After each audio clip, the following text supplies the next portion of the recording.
Ngayong hapon mga idol. Nandito tayo ngayon sa simbahan ng Quiapo idol. Yan. Yan dito. Malaki na ang kaibahan dito idol kasi yan dati idol. Yung mga bakante na yan. Yan. Yan. Diyan yung mga ano dati nakapisto, yung mga nagtitinda ng kandila, mga bulaklak, tapos yung mga nanggagamot-gamot. Tuwing Biyernes Santo idol, puno-puno yan dati. Yan. Diyan nakapisto yung mga nanggagamot, naghihilot. Yan, pero ngayon hindi na kasi nilagyan ng bakod ayun. Yan yung pinakapintuan ng pinaka-entrance ng simbahan idol. Ngayon, ang ginagamit nila doon na lang sa likod. Doon. Yun yung ano na yun. Doon sila ngayon. Kaya doon ang maraming tao ngayon. Pero wala na yung mga nangihilot idol. Aywan ko, wala na yata. Wala na sila eh. Dati taon-taon mayroon. Kahit anong klaseng sakit, yung mga nandito gagamutin kanila kasi ano daw, yung epektibo daw ang kanilang kapangyarihan pag tuwing Biyernes Santo. Pero ngayon wala na eh.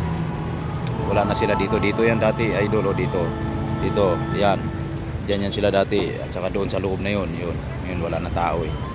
Kaya dito titingnan natin yung pintuan idol. Doon sila nakapwisto ngayon yung mga tao, yung mga nagsisimba. Yan, dyan na sila. Diyan sa gilid yan idol.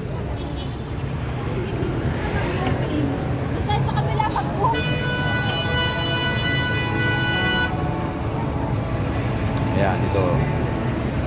Nasa kalsada ito idol eh. Yan, diyan na sila idol. Ayan o, daming tao. Yan o. Dati doon yan sa sinasabi ko na yung bakante doon dapat yan eh. Yung tao dito noon konti lang, doon talaga pinakamarami pero hindi na ngayon ginagamit. Parang sinasarado nila eh. Kaya dito na ang maraming tao. Ayan idol.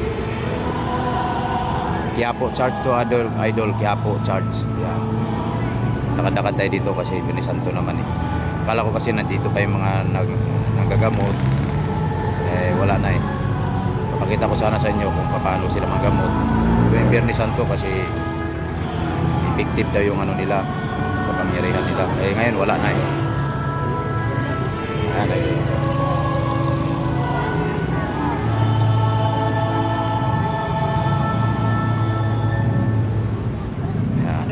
Yan mga idol. Yan, nandyan yung mga tao, hindi na nakapasok sa dami ng tao. Maraming tao sa loob idol at saka mainit. Kaya yung iba dito na lang sa labas. Yan idol.